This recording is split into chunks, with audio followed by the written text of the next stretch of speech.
We got an updated timeline on Giannis's recovery and what it means for this season's Bucks. We dig into it next on Locked On Bucks.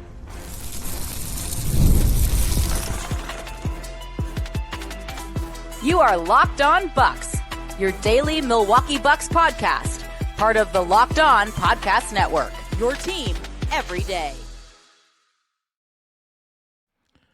Welcome into Locked On Bucks. I'm Justin Garcia, thanking you for joining us today, each and every day. All the everydayers out there, shouts to all of you and anybody else that's found Locked On Bucks popping up on their Spotify Unwrapped. Continue to share those with Camille and myself. We thank each and every one of you for that and for helping make Locked On the #1 sports podcast network out there. Shout out to each and every one of you joining us here every single day, and those just stumbling onto us on days like today and any day this week with some of the off-the-court rumors and rumblings. Today's episode of Locked On Bucks is brought to you by FanDuel. Right now, new customers can bet just $5, and if your bet wins, you'll get $300 in bonus bets to use across the app. Head to FanDuel.com to get started. So anything happened recently in the last couple days? Frank and Camille talked a little bit about the rumors that popped up. We will get into it a little bit on today's show. I may be surprised. I had quite a few requests for radio interviews yesterday, so we tackled that in various places. But let's start with what we do know and what's going to impact this team in the short term greater than anything, and that is the injury update on Giannis. It came out. It's a 2 to 4 week timeline that we are looking at here for Giannis in terms of his recovery with a calf strain. I don't know what grade that would put it at 2, I believe, but 2 to 4 weeks, if we're generous and saying, hey, Giannis has been a miraculous at recovery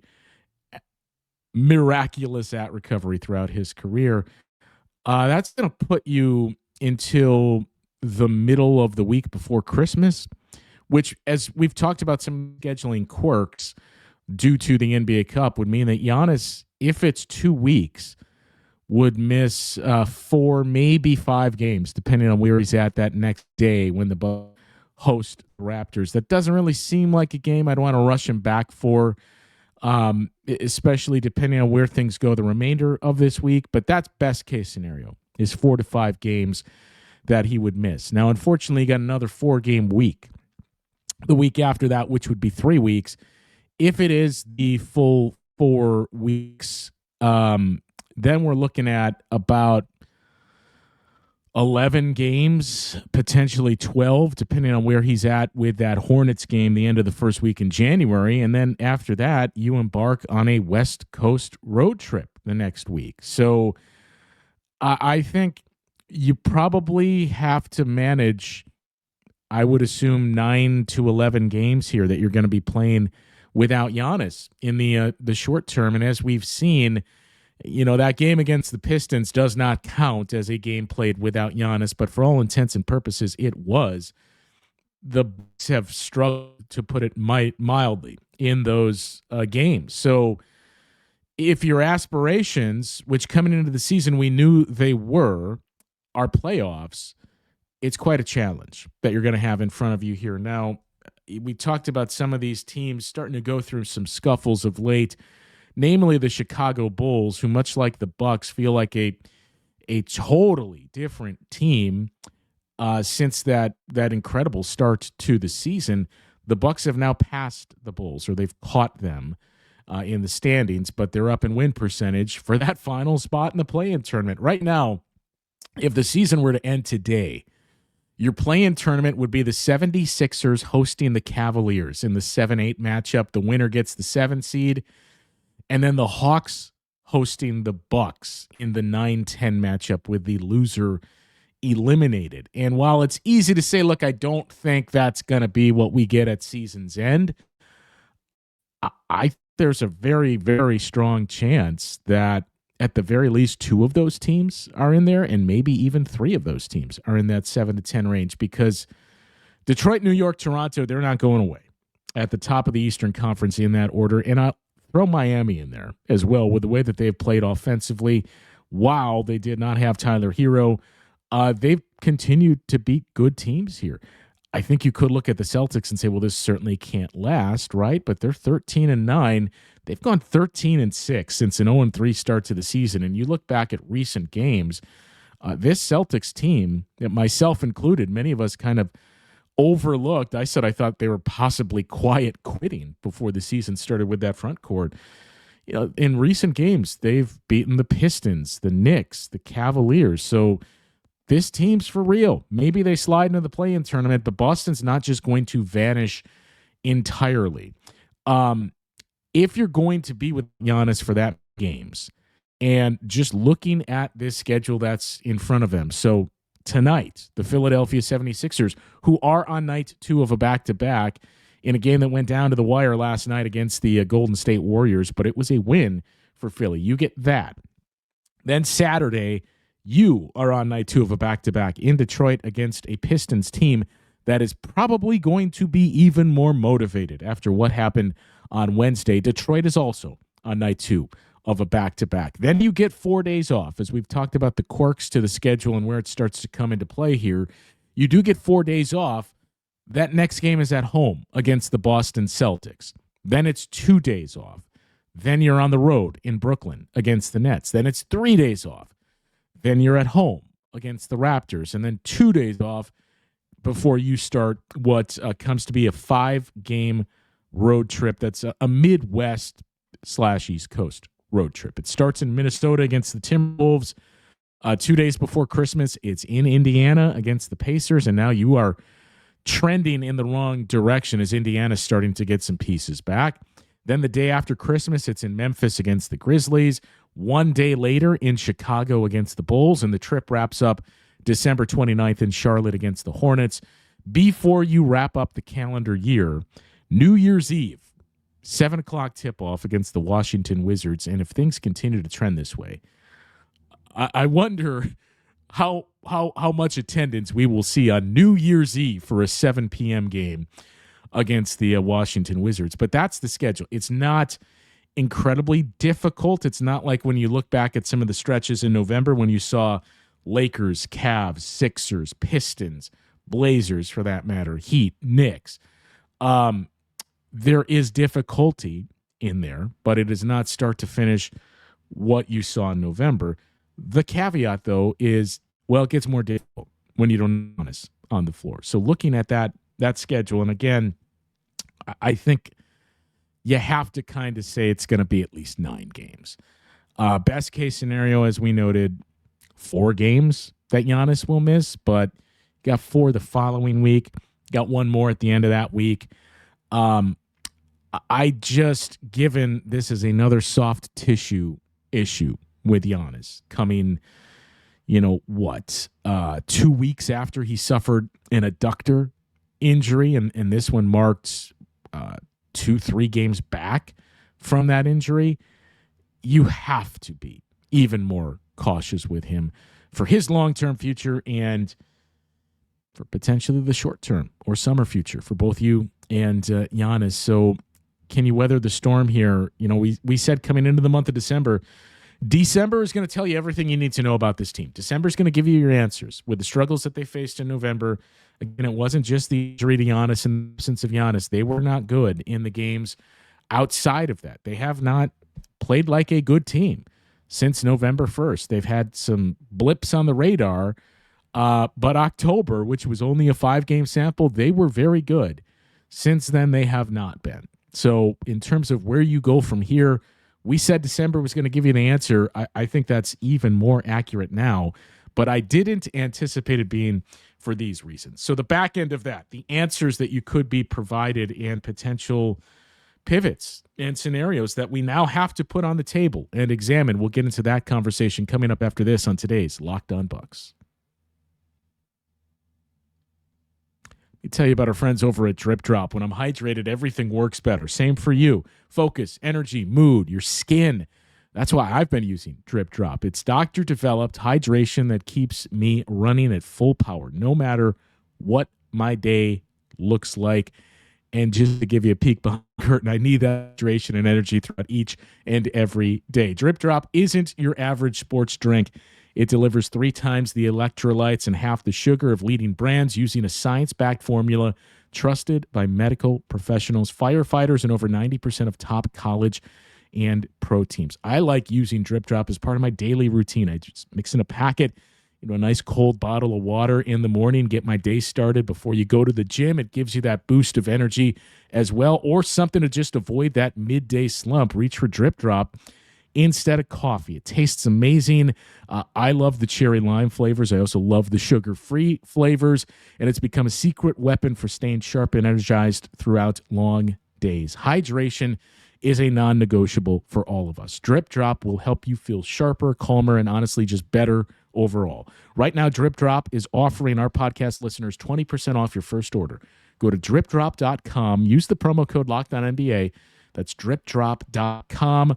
Promo code LOCKEDONNBA for 20% off. Stock up now before heat hits hard. Keep your body and mind performing at their best with Drip Drop.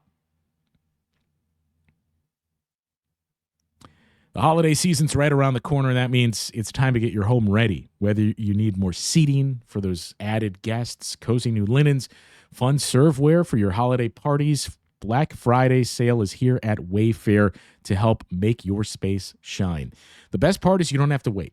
Wayfair's Black Friday deals are happening all month long, up to 70% off everything from sofas to spatulas.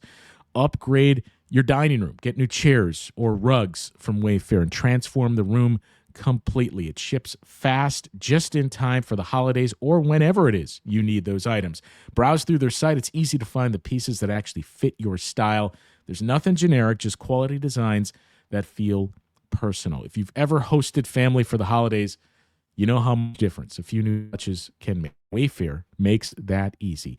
Don't miss out on Black Friday deals. Head to wayfair.com now and shop Wayfair's Black Friday sale for up to 70% off. That is wayfair.com. Sale ends December 7th.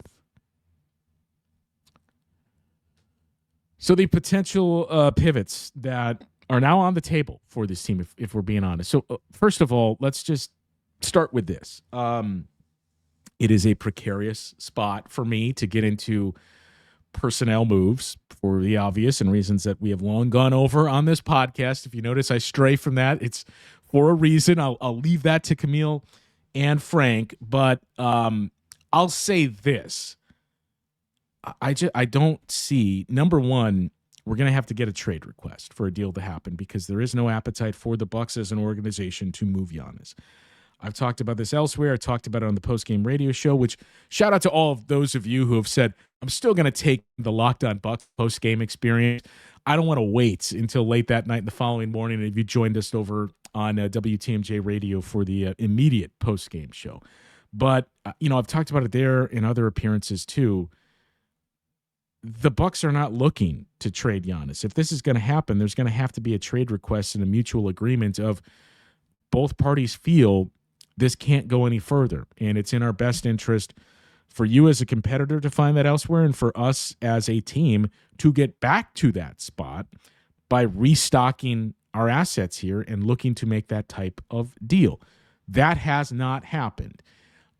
There's more to it that you have to examine as well, other than just what assets can you get when you trade Giannis, right? This is something that, look, I will grant you, this does not impact fans per se. And a lot of you, frankly, don't care, and that's fine. But I'm just telling you, it's not only a basketball decision. There is a business decision to this as well, and a business impact in dealing any player like that, especially for an organization like the Milwaukee Bucks, who prior to Giannis's arrival and ascent, this was basketball Siberia, right? Like you think back to it, and I know the league is in a much different spot than it was in the 90s, certainly, in the early 2000s, even, again, early 2010s, when Giannis was just starting his ascent here. There is more of an opportunity for those smaller market teams to find some success and, sustain it, right? I mean, look, the Bucks won an NBA championship, and look at some of the recent title teams that you've seen. It's not just Celtics, Lakers, Knicks. I know the Celtics are in there, but you've had the Bucks, the Denver Nuggets, the Toronto Raptors, the Oklahoma City Thunder. So there is that opportunity that's out there. But I know all of the fans have been here long before this era of Bucks basketball, which I do think, I was talking about this the other day. I'm going to try not to get sidetracked here, and we've already done it. But I do think you have to say that era is over. And that era probably ended 2 years ago when you fire a head coach and you trade a player like Drew Holiday. The identity has been gone. The pieces have changed. That era ended. It is the Giannis era, sure, but the era that we came to know in how this team competed and the levels of success that they have, that era has been gone for a couple of years. Those of you, and I know it's quite a few, that remember very well in detail what it was like before that era. You know how sparsely attended games were? You know how very, very little attention you saw in your own market, your media, give to the Bucks, right? Think about how many Bucks stories were out there. And Charles F. Gardner and Dale Hoffman and those guys at the Milwaukee Journal-Sentinel that were writing about them, and blogs, shouts to Frank, that were just starting to come about, and Mitchell Maurer. That was it, right? I mean, sports talk radio, there was no need to talk about the Bucks. It was Packers and Brewers and even collegiate teams. There was no attention paid to this group. It was tough to drum up interest. It was a chore for the Bucks media relations group to really do all that they could to try to get folks out there to cover the team and pay attention. Milwaukee was not a destination, not just as a basketball place, as a city itself. You think about the tourism impact, and that's what it comes down to, of largely why there's no interest to trade Giannis is, number one, he is the greatest player in the history of your franchise. And you can debate whether or not Kareem Abdul-Jabbar has been a better player in NBA history. He certainly has more accolades and championships. But for their time in Milwaukee, I know Kareem played in a second finals, but Giannis's impact has been much greater because of where the franchise was and what he essentially rescued and saved. I mean, you can also make a strong case the Bucks are no longer here if Giannis doesn't become the player that he is, with all the rumblings and chatter that was really starting to pick up steam for relocation in other markets and cities that lost their teams. So there's that component, but there's a business aspect to it as well, in that you're a viable group. You know, I mean, I know we've talked about where are they at in terms of competing for a championship now in the last couple of years, but people know who the Milwaukee Bucks are. People know who Giannis is. You look at jersey sales. You look at the international appeal and interest and TV ratings that are generated when you have a player like Giannis becoming Greek's adopted team and getting that country, the tourism market now, to have fans from around the world and U.S. come to Milwaukee to go to Bucks games because they want to see Giannis. Look at the arena outside, or the area outside of the arena. Those are all things that don't happen without this explosion and without this player that drums up even more interest in this franchise. So I do believe there's a great deal of fear of, boy, I remember what it was like when we didn't have this guy. What if we go back to that? I think there are more guardrails in place that you will never truly be back to the level it was before, where this is no longer a league where big market teams can just go pluck whoever they want. I know that's the discourse that's been out there all of this week. It is frankly false. But that is the hesitation, the importance that he's meant to the community, this team, the history of this team, and what he's done in terms of the economic boost for you. Plus, like, you continue to have some relevancy in this league. And it's not to say it's lost and gone forever if he exits, but it's one of those things that once you have, you aren't looking to rush to give up. So that's where this is coming from. Even if more and more fans have started to side with the, you know what, I just think it is probably in best interest of both parties here to move on. That is why, barring something unforeseen, you're not going to see the Bucks say, it's time. We're going to look to move you. It's going to have to be a mutual thing, or it's going to have to be from the player camp to say, yeah, let's do this. Now, I didn't want to spend too much time on that because, like I said, I know Frank and Camille talked about this quite a bit, and you've heard a lot of it. And I know there's probably a large portion of Bucks fans who are just over it and don't want to continue to be beaten over the head with what's going to happen with Giannis. Is he going to be traded? Because in many ways, it's also starting to feel like something we experienced twice before with Aaron Rodgers and with Brett Favre. So I don't want to turn this into what happens now and what options for Giannis. What I will just say is what I started to say there. I would be stunned if there's an in-season trade. For that reason alone, and also because of the CBA and the cap, it is incredibly difficult to make those types of deals, especially with contracts like what Giannis has. Again, to be clear, there has not been a trade request. You hear one name coming up quite a bit, and it goes back to the summer where there were reportedly conversations that were had, and as we found out, anybody could have told you that took a step back and analyzed the situation of both teams. It's not a fit because of the assets available, and that's the New York Knicks. Look at the Knicks, for example. Knicks are a first apron team, which means you cannot bring back more money than you send out in a trade. They don't have anyone that makes more money than Giannis this year. So you would have to make this a multiplayer deal. Multiplayer deals are very challenging when you have contracts of that size, of $55 and more million, because that is a big, big piece of your roster that you are now trying to finagle and fit under this apron level and a cap. And oh, by the way, the Knicks just don't have assets. You know, the picks that they traded for Mikal Bridges and for Karl Anthony Towns, the assets in that deal, it leaves the cupboard not totally bare, but just not with much to deal out there. That I don't believe they could even trade their first rounder this summer because of the Stepien rule. They do have a pick coming in from the Washington Wizards. They only get that first round pick if the Wizards are outside of the top 8, which is very unlikely for that to happen. The Wizards would have to finish outside of the bottom 4 records in basketball to even have a chance at the number 8 pick. So, or outside of the number 8. So Knicks are almost impossible in season. Any other team is going to be very, very unlikely in season when you're dealing with contracts of that size. But it brings us to the next potential pivot. And I don't even want to say sell job, but just, okay, can we possibly thread the needle here? So the way to do that, we'll get into coming up next. The NBA season's heating up, and DoorDash has found the perfect way to keep fans in their bag all season long. Whether you're watching for the highlights, your fantasy team, or just your favorite player, DoorDash makes every game night even better. DoorDash is the official on-demand delivery platform of the NBA. They are celebrating with something called the bag drop.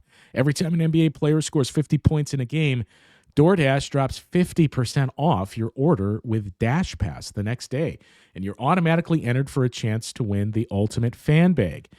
Player-inspired drip, exclusive gear, stuff you're going to actually want. That's what you get in this ultimate fan bag. It's not just food to use DoorDash for. You can use it for anything from snacks and drinks, headphones, ice, socks, you name it, all delivered with the partners here on DoorDash. They have you covered for late night highlights, last minute watch parties, and double overtime fuel ups.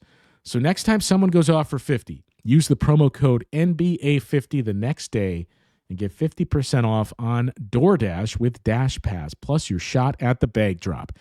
Dash Pass members only, 50% off up to $10 the next day after a 50-point game with the promo code. Terms apply. No purchase necessary. Ends April 13th. Open to U.S. residents 21 and older. Visit DoorDashInYourBag.com for details. DoorDash in your bag all season long. The NBA is back, and there is no better place to get in on the action than FanDuel, the official sports betting partner of the NBA.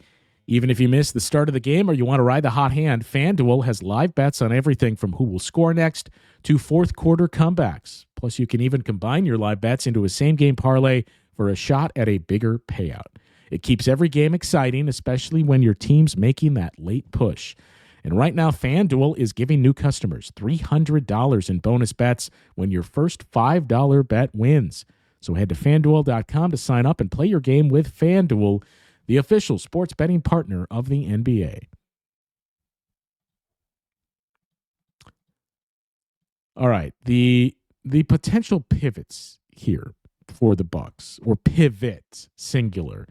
Number one, you got to continue to see what you have in Ryan Rollins, and it's not as though the Bucks have not done that, but like, let's continue to grow this and see what we have here. But more importantly, now, for these next 2 to 4 weeks, especially, are there different ways you can utilize Miles Turner? And you think back to the way that he played against the Miami Heat.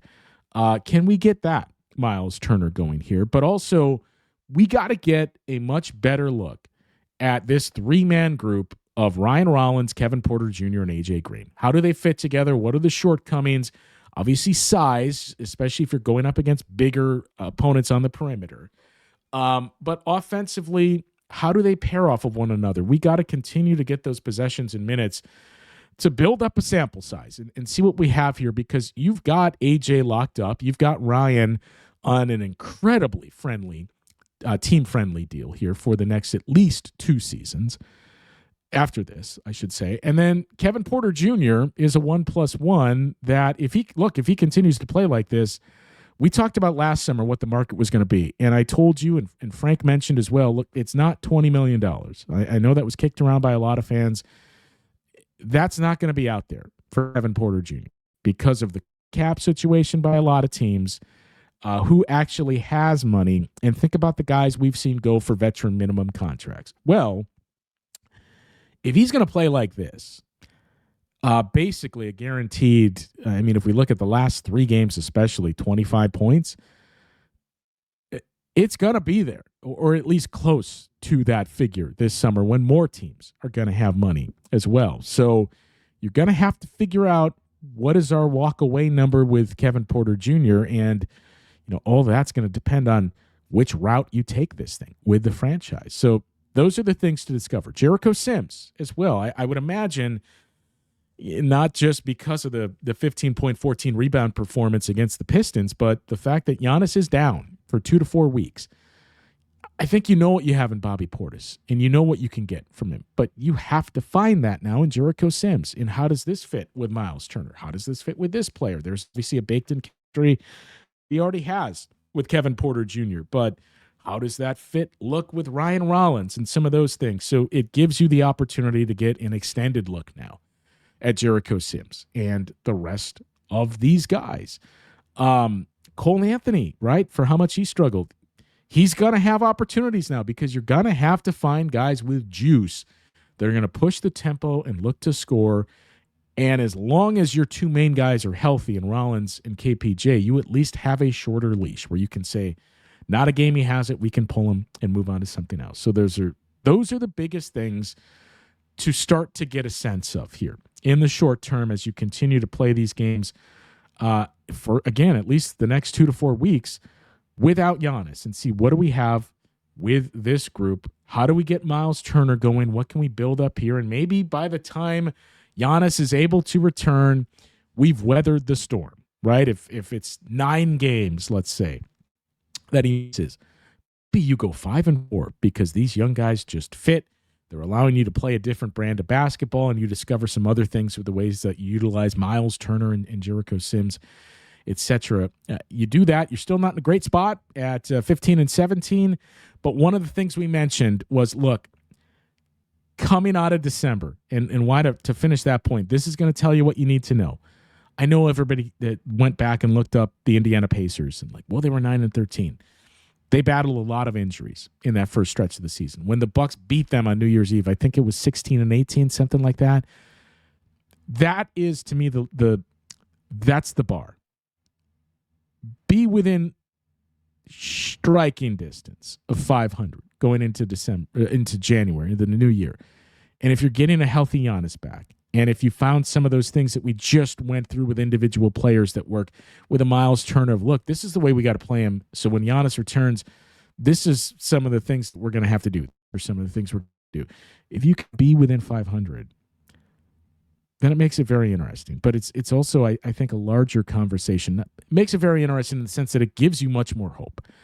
Because right now, as we mentioned, you're 10th in the East. You're the final play-in team, but we're starting to see a little bit of gaps starting to form. You're 8 games back in the loss column of the Pistons. You're not catching them. You're 6 games back in the Knicks. You're not catching them. You're 5 games back of the Heat and Raptors. You're starting to lose hold of that rope. You're 4 games back of the Celtics, Magic, and Sixers. You can do something about that in terms of the Sixers and Celtics in the near future here. And you're 3 games back in the loss column of the Cavs and the Hawks. You've already dropped 2 to the Cavaliers.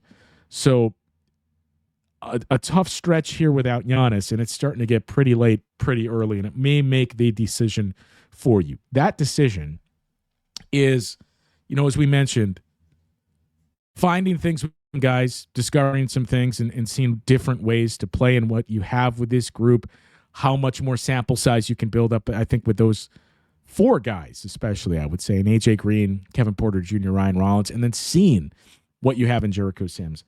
But this is not what any of us envisioned coming into the season. And the other tough part is players are competitors. Players want to win. Front offices may have different directions and decisions than players, but players are going to play to win. If things do go south here, and again, if we say 9 games that Giannis misses, and you go 1-8 or 2-7, and then all of a sudden you're 11-21, 12-20, something like that, I think it may make the decision for you to say, well, let's tell the big fella, just continue to take your time. 2 to 4 weeks, maybe it becomes 4 weeks. We'll reevaluate you, Ian. Stop. We'll continue to play you. Because the other thing to note here, 2 to 4 weeks, if Giannis misses that amount of time and it's 11 games, it basically means you're not qualifying for individual honors in All-NBA for the first time in his career. So I do wonder how much that's going to factor into on Giannis's end, how much he pushes himself to return here. But if those things happen where it starts to give you an answer none of us wanted coming into the season, if there was 1 year to do it, this is the year. For as much as, everyone kicked around the phrase gap year, and it was shot down immediately and vehemently by the organization many times throughout the offseason. This would be the year to do that, because that first round pick is a pick swap this summer with the New Orleans Pelicans. Right now, the New Orleans Pelicans own the worst record in the league at 3-20. And they announced Zion Williamson is probably going to be out for 5 weeks. There isn't a light at the end of the tunnel for the Pelicans. I wonder what happens with Dallas. Cooper Flagg's starting to look better and better. Do they start to maybe move closer to 500? I still don't really see a pathway to a 500 finish for them, but they start to pick up some wins here. The Nets have already kind of shut it down. Same with the Wizards. I think the Pacers, even though they're getting guys back, they're 4-18. The die's been cast there. They're probably going to do the same. But 3-20 for the New Orleans Pelicans in a tougher conference where it's not the end-all, be-all. Like everybody pointed to, yeah, but the Eastern Conference, you get an easier slate of games. Like it's not every single game. It's about 2/3 of your schedule. Doesn't help you when you're a bad team like the Pelicans. So the long and short of it is New Orleans is going to be bad. Right now, the Bucks have the 13th worst record. The Pelicans have the worst. So the pick swap means if you miss the playoffs, I mean, there's an incredibly high chance it's a lottery pick either way, because New Orleans is going to finish, you would assume, with a worse record than you. You've already got 7 games banked in the win column over them. So if there's a year to do it, this is the year where you can say, well, we're not at risk of losing a lottery pick. And New Orleans wouldn't even get it. It would go to Atlanta. So they could potentially be looking at the number 1 pick in the draft, which would then add even more intrigue to the summer and potential trade discussions. But if December goes south, and if this injury to Giannis kind of puts it over the top where this team just can't hang tough and compete in those games, and you start to lose even more ground, and before you know it, you're out of that playoff picture. The Bulls have moved back past you. Maybe even the Charlotte Hornets, because that's only 4 games right now separating two of you. Then I think that's the answer that you have is this is how we restock some of the assets with this draft, which continues to catch rave reviews and be hyped as one of the better draft classes we have seen in quite some time. Tonight, though, we'll start to get some of those answers, and we'll see how this group, specifically that backcourt, specifically some extended minutes you would assume for Jericho Sims, looks against a, not rested, a tired Philadelphia 76ers team coming in on night 2 of a back-to-back in a game that went down to the wire last night against the Washington Wizards. So I believe we'll have a post-game tomorrow. TBD on that one. If you cannot wait, again, you can join us immediately after the game on WTMJ and get the radio version of the post-game show. And then TBD on who it is in terms of personnel too, but it's likely going to be tomorrow if we can get to it. Camille is currently under the weather, and my video duties mean any post-game show wouldn't be until very, very late at night, early in the morning. But be on the lookout for that. And a lot of rest, so a lot of off days to start to dig into some of the cap numbers, everything else, and probably get to some more mailbags and some of your questions early in the week next week. That'll do it for today's show. Again, Bucks and the Sixers, a big one tonight. All eyes on that one. We'll talk to you once again tomorrow on Locked On Bucks.